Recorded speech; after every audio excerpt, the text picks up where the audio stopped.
This is The Con Guy Show. We are your home for news, opinions, and interviews from the world of Comic-Cons and fandoms. Your ultimate insiders for all things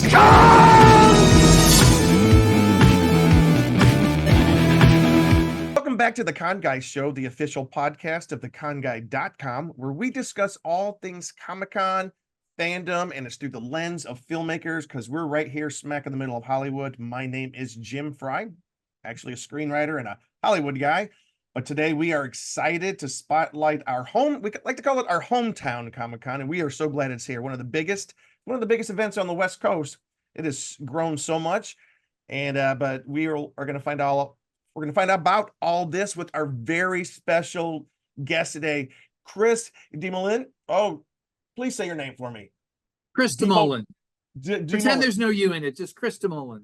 Chris DeMoulin. And you know what? I was practicing it before the show, and then as soon as we get here when we're doing it, Chris DeMoulin. I've heard your name a million times. You think I would get it by now. But anyways, Chris is the CEO of Kamikaze Entertainment, which is the parent company of Los Angeles Comic-Con, LA Comic-Con. In other words, we have got the LA Comic-Con head honcho right here to give us the inside scoop. Welcome, Chris. So glad to see you today. Thank you, Jim. It's great to see you again, and thank you so much for asking me to join you today. Oh, this is our pleasure. We are just glad that, because I know that we are just under 2 weeks, and so we'll be on site 2 weeks from now, setting up and welcoming everybody in 2 weeks from tomorrow. So I guess you're just a little bit busy. touch, yeah. Well, right up front, first and most importantly, let's just get it right out of it. What are the dates and times of this year's convention, and where can people buy tickets? It is October 4th, 5th, and 6th. We are open from, I think, 1 to 9 on Friday, 9:30 to 7 on Saturday, and 9:30 to 5 on Sunday. Mm-hmm. There are tickets available for all 3 days, and you can get them at comicconla.com. Yep. And you got some cool events happening on Friday. The bulk of the programming is like Saturday and Sunday. The convention floor is open on Friday. There's so much going on. I'm actually flying in. I'll be on the East Coast flying in and I arranged my time out of the office to make sure I could get back in time for this, because I did not want to miss it, because for the last few years I've missed it because I've got a big commitment the first weekend in December. And when I saw that you guys moved it to October this year, I was like, yes, I can finally go back. So I am really excited. Well, that's the whole reason we moved it, Jim, because we missed you. I know. That's what I heard. But listen, I remember those early days. Speaking of Kamikaze, way back when LA Comic-Con, it started as Stan Lee's Kamikaze, and then it grew. And of course, rest in peace, Stan Lee. We miss him so much, but the convention continued to grow. And then like last year, from what I understand, you guys had over 124,000 attendees. Can you just talk a little bit about the history of how you guys started and to get to where you are right now? Well, yeah, the first year when it was Kamikaze Expo, it was in the parking garage underneath the convention center, which they call Kentia Hall when you rent it. And Stan was a guest. And because the show is so fan-centric, from day one, we've always been a show that's, it's run by fans, and it's really like, what do the fans want? Let's do that. He really liked the show. And so he entered a business arrangement with the show to license us the name. So it became Stan Lee's Kamikaze. And in 2016, I think it evolved to Stan Lee's Los Angeles Comic-Con.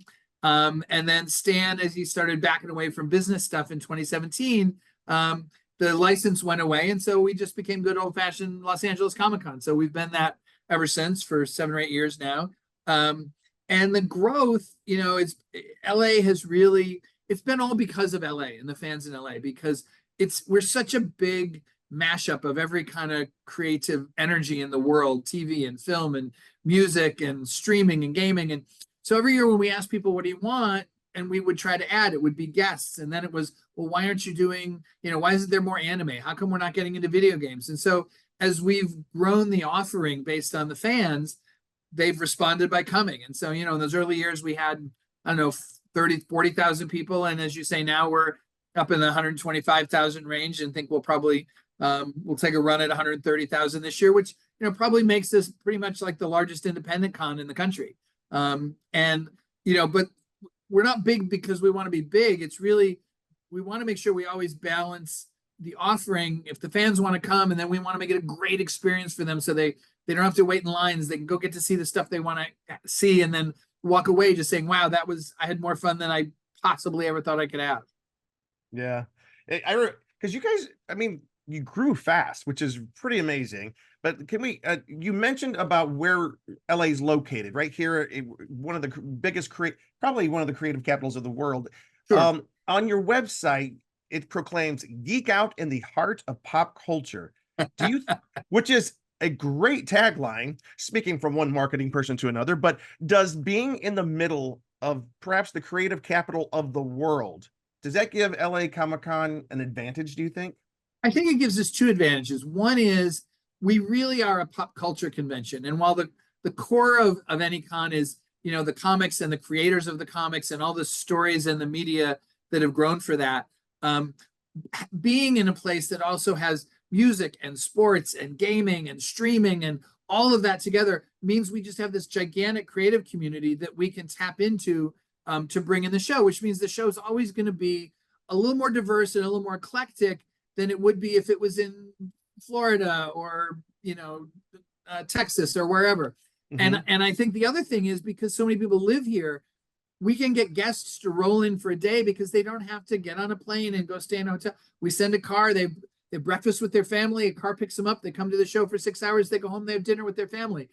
So it gives us access to talent, that maybe other shows wouldn't get. So I think every once in a while, like this year, we had Christina Ricci and Christopher Lloyd were guests, and we said, gee, wouldn't it be amazing if we could reach out to Angelica Houston and she would come. She doesn't normally do cons, and we reached out to her management, and I think in some measure, because we were here, she agreed to come. So couldn't be more thrilled to have her and to have a whole Addams Family reunion panel. But I do think that's the LA factor of it, is that it's pretty easy to get in and out, and we try to make it easy for the talent to have an enjoyable time. That's very cool. And speaking of panels, so I am holding, let me see, can I hold this up? Right here, I have downloaded the app. I've downloaded the app, the Los Angeles Comic-Con app, which is where you find the programming schedule. Correct. For Friday, October 4th, Saturday, October 5th, and Sunday, October 6th. And just to let you guys know, you'll be scrolling quite a while. There's so many panels. This is I remember in the early days, there weren't quite so many panels when you guys were first getting started, but now you like Saturday and Sunday, especially, bam, it's full.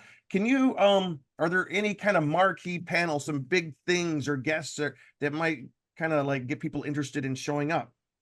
Well, I think, and we do have Rosario Dawson on Friday only, so don't miss that if you're a Friday person. Ooh. She had very narrow availability, but we said, please come anyway. She's on the main stage in the South Hall at 3:30. Yes. I think when you look at the type of guests we had in the early years, it was we have, as we've grown, we've been able to bring in more sort of marquee guests. And we never want to let go of, some of those things that LA fans love to have the voice cast of a Nickelodeon animated show from the 80s or 90s. There's just so much nostalgia associated. We're always going to have that kind of stuff. And Tom Kenny's sort of one of our perennial favorites. He's great. I love that. I've seen him a couple times. Yeah. And but at the same time, we asked the fans after every show, who would you like to see? And there were certain names like Ewan McGregor or Hayden Christensen or Michael J. Fox that appeared there that, maybe 5-6 years ago, were a little bit out of our reach in terms of the business arrangements necessary to bring folks like that in. And this year, it just worked out that we were able to, not only were we able to speak to them, but the number of them that were available. So to have Hayden and Ewan together, to have Ewan doing a panel, have the two of them doing photo ops together, unbelievable for Star Wars fans, but also a ton of stuff going on with Ahsoka and Obi-Wan and Mandalorian behind that. To have, as I said, the Addams Family panel with Angelica, to have Michael J. Fox, Christopher Lloyd, Leah Thompson, and that Tom Friday night panel, man, that is awesome. The Back to the Future, and they're doing that on Friday night, and then we're gonna rebroadcast it Saturday morning on the main stage. It's just for us as fans ourselves, it's so much fun to be able to bring in when the fans ask for those kind of people and to be able to accommodate that in the scheduling. And so I think that's, if you were somebody who came to the show 5-6 years ago before COVID, and you look at it now, I think the two big changes are we still have the nostalgia guests, but we have some real headliners that we haven't, didn't have in the past. And then the second thing was after COVID, we actually expanded. We took over the West Hall as well. to make a like put a stake in the ground and say we wanted to have anime and gaming as part of the show as well. And that's now grown to where that hall is almost completely full. We have a Fortnite tournament going on Saturday. That's the finals of the Milk Cup from Gonna Need Milk. We've got probably 180 gaming stations in different places that are playing free play all weekend. So so I think those are the, you know, and again, all because the fans said, could you do this? Could you do that? And so the answer was, yeah, we could do that. You know what's cool though? Like you guys, and especially since we are kicking off the month of October with this convention, I love the fact that you guys got a good contingent of horror as well. Like I can't wait. Fangoria is hosting a panel on Saturday morning. Fangoria presents a discussion with contemporary horror filmmakers. And that just stuff like that. I love the fact that you guys are very diverse in your offerings, but and you kind of do lean into the fact, hey, we're right next to Halloween. We have the world's biggest collection of horror writers and horror creators and horror makeup folks right here in town. Let's do something with it. So that's very cool. I love that you're doing well, you know, traditionally we were in October a lot, and we kind of got moved to December because schedules got a little jumbled up after COVID. But part of why we're thrilled to be back in October is just for that, so that we can bring Halloween back. We have a whole Carnival of Souls sort of Halloween spook experience going on in the back of the West Hall. And again, I think, you know, there's a couple of people on my staff that are huge horror fans. And so they were chomping at the bit to get back at it when we moved into October. And I think that's the good thing about having we're not a big group. The show's run by 9 or 10 people, but we all have our different fandoms that we want to make sure we get to see and are represented for the fans as well. So you guys are an independent convention, right? You're not part of the big. That's pretty odd, and that's fantastic, though. You know, Los Angeles has its own independent convention because so many of the others are been swallowed up by the big companies, which is not necessarily bad. But I love the fact it's run by fans who live here in Los Angeles, and you guys are the ones that put it on. That's fantastic. I think it gives us the flexibility to have a show that is absolutely about Los Angeles. And so there's no, you know, nobody's trying to make us look at an economy of scale of let's do this the same way we do it in 5 other places. We just build the best show for LA because we're all Angelinos and you know, we kind of deserve to have a show that I always say if we picked up our show and moved it to Florida or Texas, it shouldn't make sense, right? The fans there, because it really should be so uniquely LA that the fans here really respond to it as a show that's being built for them. Can we talk about that just for a second? It seems like all the big major Comic-Cons and fan events, they have their own identity, their own flavor. How would you describe the LA Comic-Con identity? What sets this show apart? What I hope sets it apart, Jim, is that one of the biggest differences, if you've been to a bunch of cons, I think we're the only con that takes our main stage and all our best panels and sits it down in the middle of the main floor. And the reason we do that is that the first time I ever went to a con, when I was working at Disney and we were doing something at one of the cons with a movie I was working on, and we had a panel, and you had to leave the show. And if you were a fan, you had to leave the show and go wait in line for 3 hours and hope you got into the hall to see that panel. And I just thought, God, that's terrible for the fans. They spent money, they set time aside, they want to come and have all these experiences, and they just have to sit and do nothing for 3 hours. So when I first got involved with Kamikaze Expo at the time in 2012, the very first thing I did was move the main stage into the middle of the floor. And I think what that does is it creates the heartbeat of your community is right in the middle of everything. So like last year when we had Elijah and Sean and Dom and Billy came in, the 4 actors that played the Hobbits, and they did a panel, we literally had 10,000 people spread out through half of the main hall watching and participating in the panel. And to me, that's what sets LA Comic-Con aside, is that we strive to have it be just the optimal fan experience. And every process we do, we strive to make it so that it makes it easier for the fan to get in and have fun and enjoy themselves. You know, you kind of beat me to it. I was going to ask you about the main panel, and that's one of the things that I do love about LA Comic-Con is the main panel in the middle of the convention floor.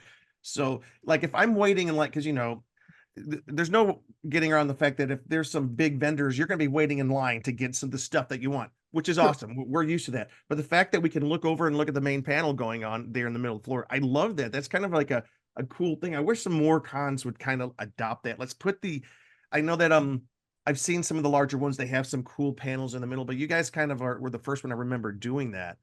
So and then by next year, I think we'll have the technology figured out if you're waiting in line for an autograph, or you're with an artist that you want to buy something from, or you're hoping to get an exclusive pop somewhere, you can actually, by next year, not this year, but by next year, you'll be able to go in the app and watch either one of the main stage panels live on simulcast, so that you can actually do two things at once. Oh, that's pretty cool. Because again, and I think that's who we are. Like, that's more fun for the fans, right? So everything we do is to try and give back to the fans. Yeah, I love that. I love that.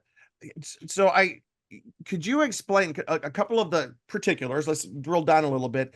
Sure. You have the Cosplay National Championship. Can you describe that? How's that work? Do people need to, submit ahead of time? Have we passed the deadline? And how's all that work? Yes. So this is, I think, the 8th year or 9th year that we've had the Cosplay National Championships. We have a $25,000 or $30,000 prize pool, so it's a nice big prize pool. That's huge. Yeah. And there's a whole process where people submit in different categories, and we have a group of judges, a panel of judges that looks at it, narrows it down to the people who are going to actually compete on site. Then there's a couple of rounds on site. Then the semifinalists all get up on stage, gets narrowed down to finalists, and then the judges are voting, and we have winners in, I think, 3 or 4 different categories. Cool. And it is unfortunately, Saturday, right? I believe we've passed the deadline for submissions for this year, but Right. we'll do it again next year. And the other thing we always do, that's always Saturday night. That's sort of a feature event Saturday night. Yep. But every Sunday for the last 10 years, we also have a kids costume contest, which kind of fits with, we've always been in October. So it's either like, get your Halloween costume early, or if we're a little later, then you get to reuse it. But it's a way for the kids to come in costume, and we get hundreds of kids up on stage, and they get to go around and have their moment in the spotlight, and then they get prizes as well. Oh, that's cool. I love that. So the Cosplay National Championship, you can watch it. Did you say it's at the main stage? Is that where it's on the main stage in South Hall? And I think Saturday. Also we've partnered with IGN this year, and IGN is going to be filming a variety of the content and doing 4 or 5 hours of programming on IGN on Saturday and Sunday. So I'm not sure if that's going to be broadcast live on Saturday, or if it's going to be taped and broadcast tape delay on Sunday, but you will get to see the highlights of that on IGN. Yeah, I was going to ask you about the IGN. That's kind of a cool partnership that you guys are had to make for those who can't attend, or right. Which I don't know why not. Come on down. It's not an expensive con to come to, but like if you're over in Florida, Texas, and you would love to see what's going on here, you can check out IGN, and they'll have a schedule kind of like what they'll be showing and what different things, right? Okay. Yeah, they will, and they'll. I think they're broadcasting it on IGN, and then they have a couple of channels as well that'll be pushed out on all of their channels. So nice. Now we talked about the the Cosplay National Championship. Likewise, there's a gaming stage and a giant gaming section or a wing. Can you talk about that for a second? Absolutely. So if those of you who haven't been to the LA Convention Center, there's 2 big halls. There's the South Hall, which is about 350,000 square feet, and there's the West Hall, which is about 220,000 square feet. So the South Hall is sort of the center of all the traditional Comic-Con like stuff. It's where our main stage is, and the panels with the Star Wars, Mandalorian, Addams Family, all that kind of stuff.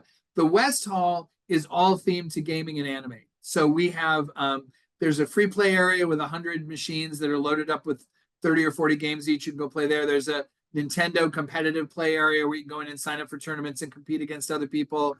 There's a streaming studio, so we're going to have casters. A lot of Twitch casters and other casters are going to be there sort of broadcasting. And then Saturday, the highlight is going to be this milk cup, the Gonna Need Milk, sponsoring this tournament, where they've now narrowed it down to the top 99 players that they're bringing in. And they're going to have a 6-hour competition in Fortnite, and the winner's going to win the first prize out of the $250,000 prize pool. Now, you're calling it the Milk Cup. It's because it's sponsored by Gonna Need Milk. So it's sponsored by the friends that brought you Got Milk, and that's cool. All of that great stuff, the Dairy Association. And they got involved because they realized they read something that 46% of all gamers in the United States are women, but only 2% of the top earners in the industry are women. So they wanted to create a platform to help elevate the visibility of female gamers. So they came up with the idea of this Milk Cup tournament that has only female participants. And so they started out with hundreds and hundreds of 3-person teams, and they had regional competitions. They narrowed it down to the top 99 players, 33 teams of three, and they're all flying in and they're all competing live on the floor on Saturday, which will also be on the Jumbotron on the gaming stage in the West Hall, which will also be broadcast out to Twitch and YouTube by Milk and with IGN. You know, that's pretty innovative. That's pretty cool because like gaming is such a gigantic part of like we like to say on our show, if it shows up at a Comic-Con or a fan event, you know, we'll talk about it. You know, we're fans of it, but gaming is like it's speaking about exponential growth, they are just huge now. Yeah, And well, and the IP is great, the storytelling is great, and so as all of these industries grow up, and us being in LA, you know, you had movies that got made into great video games. Now you're having great video games that are being made into movies. Yep. And it's because all the creators are here in the same place that you can have those dialogues and have it move seamlessly back and forth. And you know, and television. You look at The Last of Us, you know, as an example of a great TV show that started as video. So that's what LA is. We're the mashup of everything, right? And so that's why we want to have it all represented, because it's all equally relevant in pop culture, and great ideas and great storytelling, wherever they start, they're going to migrate across all the media. That's cool. You talk about video games and how influential they are, because Last of Us became a TV show on HBO and it was based on a video game. But then Halloween Horror Nights over at Universal Studios, they created their marquee maze last year based on the Last of Us video game. It wasn't based on the TV show. That's kind of cool, the way the video games have gotten so elevated that's the IP that people are kind of looking at. I just think it's really smart. It's good that there's such a large video game and gaming component of the con, since there's so many people there. That's what they love. And you know, it's interesting. There's probably 100 Comic Cons in North America, you know, all over the place, big, little, and in between. But there's really only 3 or 4 gaming conventions for fans. And so we just felt like it's such a relevant, important, adjacent space to the stuff you expect at a Comic-Con that coming out of COVID, rather than kind of trying to go back to what we had in 2019, we were like, let's go forward, let's expand, let's add more stuff, and you know, let more fans be able to kind of discover this experience, because I think exploration and discovery is a huge part of a con. You want to see the thing that's near and dear to your heart, the property that you loved as a kid, but you also want to turn a corner and find something you've never seen before. And I think a good con has to give you a little bit of both. Cool. Now we are kind of coming up to the end of our conversation here, but I do want to ask you, one of the common refrains that we hear at a bunch of conventions is that comic books have become an afterthought. And it's not even, but when I looked on your website, it looks like comic books are pretty front and center. There's a lot. Can you talk about that? I think you have to have it, because that is the engine that started all of it. And you know, I used to joke, as a kid who grew up as a nerd, who rode my bike to see the first Star Wars movie in 1977, who collected comics, and you know, it was like one of the gifts of my later in life to be able to actually work with Stan Lee. The Avengers made the world safe for nerds, right? The Avengers took nerd entertainment and turned it into a multi-billion-dollar franchise. And so we're always going to have a ton of comics there. We're always going to have comic creators. They're always going to be sort of front and center, because it all started with them, and we owe them all due props. And so I don't think any con should ever move past them. You have to have them, and you have to celebrate them, because they're still coming up with great new stuff. Yeah, I got to show you this, if I can grab it real quick. Oh, this, you can't hardly see it. Look, I got it at LA Comic-Con, and Stan Lee signed it for me. So that's amazing. I loved it. And you guys, because of there was so much comic book focused stuff at LA Comic-Con, and I grew up loving comics, and the reason, like, I consider myself a writer because of comic books and certain films that I liked, and my parents encouraged me when I was a kid. But like stuff like this, I love this. And to this day, if kids who read comic books, it's one of the most important vehicles for literacy. Yes. And you know, schools would do wise to just hand free comics out to every kid in elementary school, because it's one of the best ways to get kids reading. No, I agree. That's why I sort of just got so interested in reading and writing, because I would try to copy the style of the old greats when they were writing. And I was like, oh, I remember, I don't know how many times when I was a kid, I would end all my sentences with "nuff said," you know, because we saw that all the time, you know. Right. stuff. I probably wrote 30 letters to Stan Lee as a kid. Me too.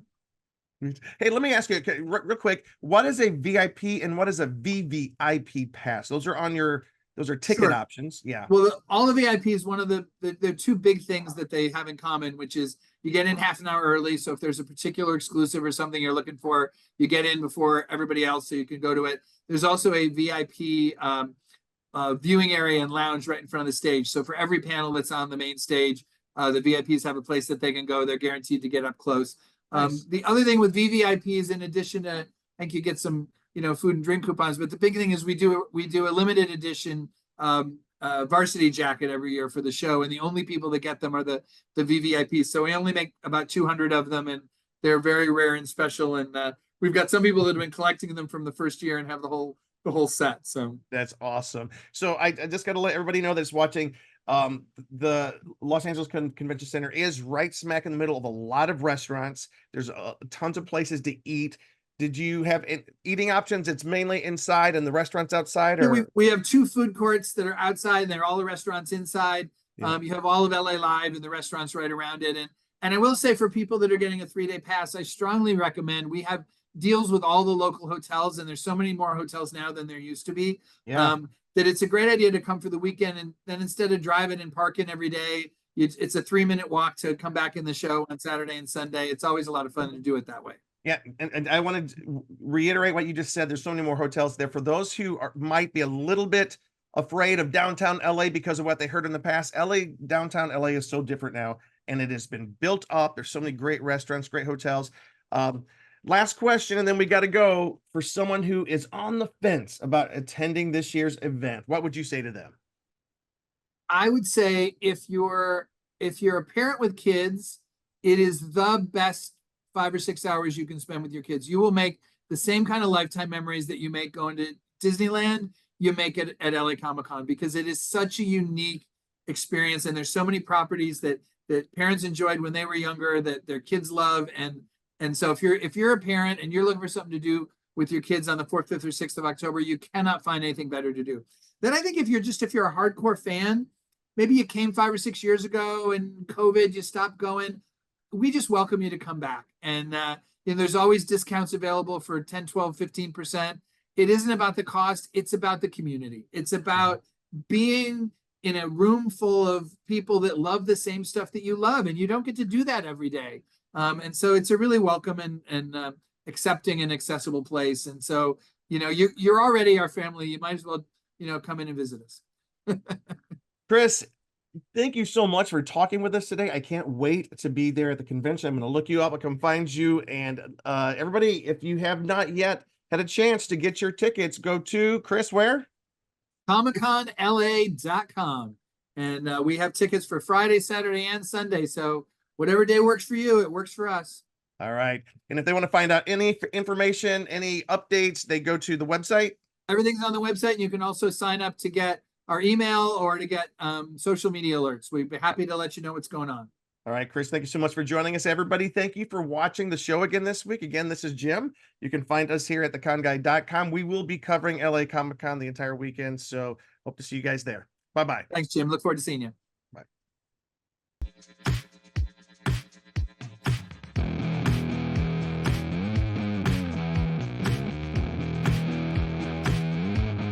Thanks for watching The Con Guy, the official program of theconguy.com. Find us on the Weeby Geeks Collective or anywhere you listen to podcasts.